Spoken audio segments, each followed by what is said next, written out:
Kane with Horses Bring Life, and we are talking once again with Richie Q, and he is the author of 2 books, Brooklyn Street Fighter, Surviving the War Zone, and Surviving the War Zones, also known as Richard G. Quartantello from Brooklyn.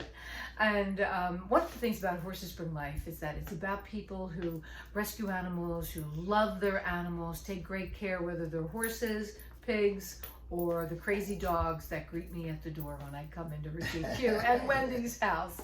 And because his wife Wendy's also a big time rescuer.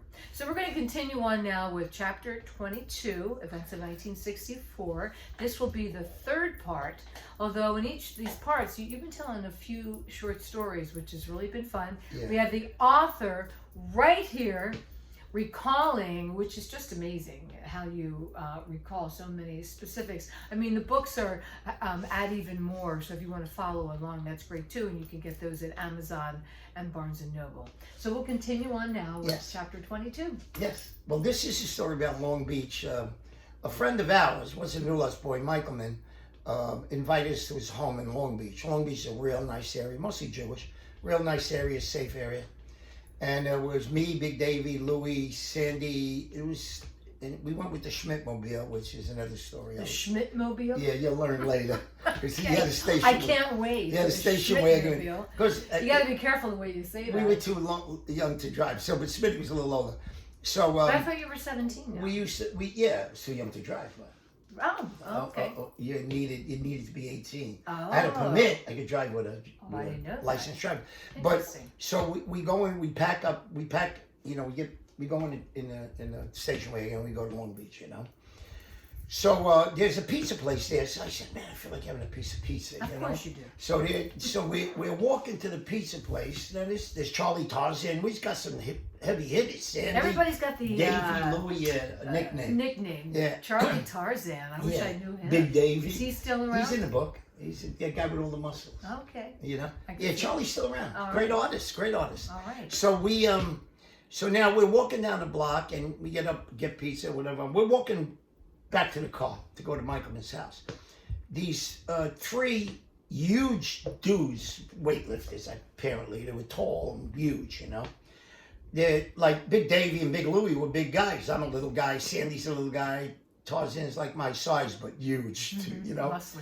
So more muscle. Anthony Stabili, that sick maniac, is there. So now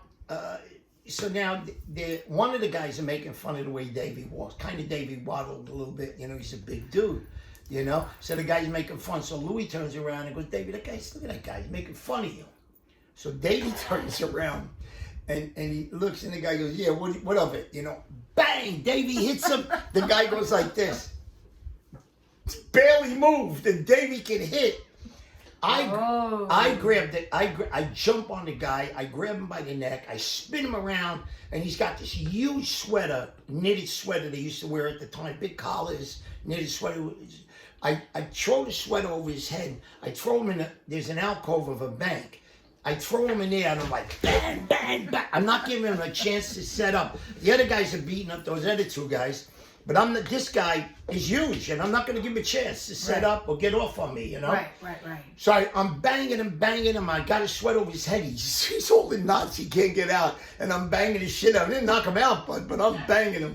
As I'm banging him, I spin him around. I throw him as I throw him through the bank window, the door. Wow, you're kidding me. I throw him right through the window, and I rip off his sweater. Anthony Stabili has a garbage can, and he goes to hit the guy. A garbage can again. Yeah, bang! He hits me on the head, and I go. Now I got to tell you a story about this. I go, what is wrong with you? So now the sweater, we went to Rockaway Playground afterward. It was below my knees. I put it on below my knees. Now Robbie the Rogue was like a 6'3", 6'4". We brought it to New Los Angeles. I'll give it to Robbie. He's the only one who's going to fit in that. It was too big on Robbie. So this guy was a big dude, man. So now, what happened when he went through the bank window? Nothing. We ran away, Oh, okay. We're gone before the cops got the alarm went off, the whole thing. Wow. He's laying in there. The other 2 guys are laid out because there's 2 guys fighting these. I mean, bad guys. Tarzan, Louis. I mean, these are tough guys. Louis Pielo, Davey, you know. Sandy, forget about it. Sandy. And again, the garbage can. That's Yeah, hysterical. the garbage cans were good. Those get used a lot. Yeah. So I don't want to make this story too long because there's a simple little part. We used to go to confraternity when we were kids. I knew lots of guys. And one day we're down to confraternity with the girls in church, you know, and when Puerto Ricans kind of started really coming around a lot. And like 6, 8 Puerto Ricans come down and they're looking. They go sit in the corner and they're just looking, you know, and I don't care. You know, they could do what they want. There was an Elvis Presley guy there, that poor guy. But that was the first in person I've ever seen. My friends destroyed him. I mean, we weren't an Elvis community. We were a doo-wop community, you know? Okay. So they destroyed this poor guy. So now, one Puerto Rican, he makes a mistake and he asks one of our girls to dance. Mistake. Now, our friends are fighting, you know? Our friends are doing... And I'm like, all right, there's a lot of us. I mean, I didn't get involved. I stood... What I did was stay by the entrance. Anybody wants to run. Right. So this one guy runs. As he's running, he runs into me. Bang! I hit him. He goes back, and he's staggering. I didn't knock him down yet. Bang! I hit him again. Anthony Stabili grabs one of the metal chairs, swings at the guy. As I punch him, the guy goes down. Bang! He hits me in the head. That's the first time he hit me. Garbage can was the second time, and that's why I said, "What is wrong with you? Right. You got a vendetta against me? You're a moron." Later years in life, there was a vendetta against me, but I took care of business. I'm not going to tell you how. I'm not going to tell you what I did, but I took care of business with him and his friends. But okay, so that's that story. You know, I mean, that's a cool little story. Yeah, yes. You know, that's one. Now, I think the next one actually. You have a third part to this one. Yeah. Now the next one is Seaview Bowling Alley. So again, we go to the corner. It's all in the book too. Yeah. Robbie the Rogue is a bouncer. Robbie's a bad guy. Robbie the Rogue. Yeah, he was one of the baddest guys. He's Robbie older the than us. He was a Crescent and one of the baddest guys. Bad criminal, smart dude, smart mentally, but he had one of them criminal genes like a lot of my friends had. You know, they just couldn't help being criminals. Good looking guy, tall, you know. When Rocky has his bulldog, he was way before Rocky wore a bandana, shorts, and had his bulldog Jake. You know, he was stand on that corner. Nobody messed with Robbie. Okay, so Robbie was the bouncer there. So we're all going to go to Seaview Bowling Alley. Guys from that area, the projects and stuff. Well, they even had bouncers in the bowling alley. Yeah, because there was trouble. So now all these guys and girls are there, and we're there. So we go in. Whole bunch of Puerto Ricans walk in, maybe 10, 15 guys walk in with their girls, you know. So we're standing back looking. And now I heard what they used to do is go pick on the white guys. They're mostly Jewish guys at that area. So it's Canarsie, that, you know, the projects is Fairfield Towers and stuff. So they started picking on a few of the guys. Now we were like, we blocked the door. They can't get out, you know. So now my friends are we're beating the shit out of these guys. We're not gonna. Where's Robbie the Rogue? They're late. Robbie too. Robbie's kicking ass, you know. Okay. So we're like beating the shit out of these guys, and some of them run out. As they run out, the cops are coming. We're running. So it was me, Arnie, and Charlie Tarzan. So there's 3 guys ahead of us, Puerto Ricans. So I said, let's go chase them. I mean, you know, the cops are going this way, we're going that way. So we go run, and they go in like to a junkyard area they're running through. You know, old batteries and cars and stuff. Right. So I go like this, mira, you know. So they all turn around and they're walking towards us. It's nighttime, they can't see. As they get closer, they start to run. We catch one guy. I grab one guy, I put him in the junkyard, throw him up against the battery, and I'm like, bang! I hit him once. Then I told Charlie, I said, kill him. Oh, no. Charlie's a big dude. Charlie swings and misses. Oh, no. Hits the battery. My hands hurt when he hit the battery. Wow. I'm like, oh, shit. You know, I said, Charlie, kill him. Charlie beat this guy to death, laid him out on the batteries and laid him there. Then we walked back to the Triangle. We had a vanilla malted. Of course. Hamburger and french Always fries. eating at the end. So there we go. that was another little short story, you know. Okay. That was another, the last one. All right. All right. the last one, you know, these guys our age in the area, they played football in high school and stuff like that, Okay. you know, and they were really good. They were full uniform, the whole thing, you know. So they challenged us. They go, "You guys are tough guys in the street, but on football, you know, we kill you. You know, you can't. You're not okay." So I go, "I don't care. I never played football in my life, you know." I'm like, but my friend Devo got a football scholarship to Kansas State. Congratulations to him. Yeah, you want to put that light on? Yeah. Yeah, the light. No. Oh, so he got a football scholarship to Kansas State, and he came in, and for a week he's training us how to be a fullback, quarterback, halfback, lineman. You know, a big guy's a lineman, you know, and stuff. So, so now we're gonna play these guys, right? I only have a helmet. Where am I gonna get stuff? The kid upstairs from me, who lived upstairs, he had a helmet. So I wore a What helmet. about your shoulder pads? I didn't have shoulder pads. Okay. I couldn't get them. Knee pads? Some of my people did. Some of our guys knew how to play football, but Yeah. I forget I didn't play football. Okay. So now we're gonna do the first play. That play goes off. Sally's the quarterback, and I'm like a halfback. So I learned this. Look, I know terminology. So now I know what a running back I know it. I don't even know what a running back is. So now Well.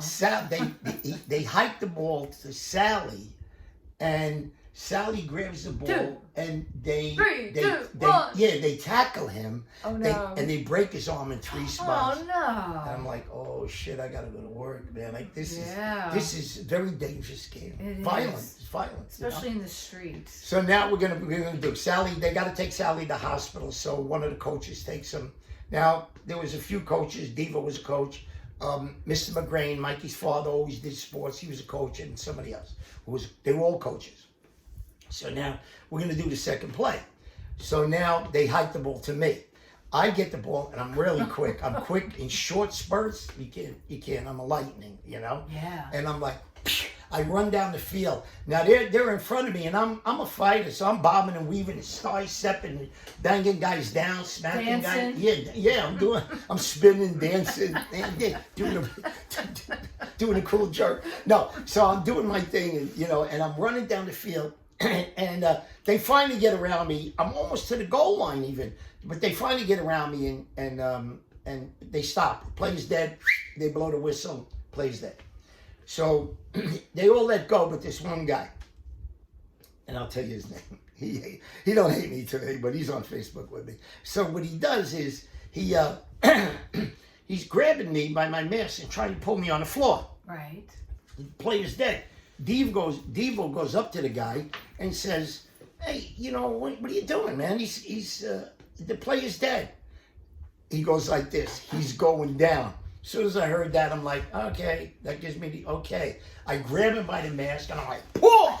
I hit him with an uppercut right in the mask. I hold the mask, and he goes right down. Oh, no. Now, everything stops. His people pick him up, put him on the bench on the other side. They quit. So our coaches go, "You got to go apologize." I go, "All right, I don't care." So I go there, and I say, anyway, I see it's Pete Morrow. It's Pete. I'm like, I love Pete. We used to go to school together and stuff, Right. I didn't know this, and he had a helmet on. So I go there and I said, "Listen, Pete, I'm so sorry, man. I didn't mean to do that, but you're breaking my neck. You're killing me. You're breaking my neck there for a minute, So he said, "I'm sorry." We kept playing, but I think their heart came right out thinking maybe they're going to get a beating. But they wouldn't. They wouldn't have got a beating. Right. They just couldn't do the wrong thing. You had to do the right thing. So that was it, that's it for that, and then, I became like, oh, Jesus, and, so Pete. And then you went home and you ate again. Yeah, and I ate again. Pete wrote me on Facebook one year, "You hit me, you had that ring on." I'm like, I don't know if I had it on or not. Oh, that's funny. But, I'm like, oh, God. All right. But, Well, that was chapter 22. So make sure you share, like, and subscribe to Horses Bring Life if you haven't yet, so you can be notified about the next chapters. And this has really been fun. This has been a super fun story. A little longer than usual. Thanks for hanging in there with us. I'm Kathleen Kane with Horses Bring Life, and of course we have Richie Q, Yes. Brooklyn Street Fighter, Surviving the War Zones, Amazon, and Barnes & Noble. This is Vietnam and back to the streets of Brooklyn. But let me leave it with our motto, like I do with everything. You go out and stomp for joy, but no one stomps on a new lost boy. God bless you all. All right, bless you, Richie Q.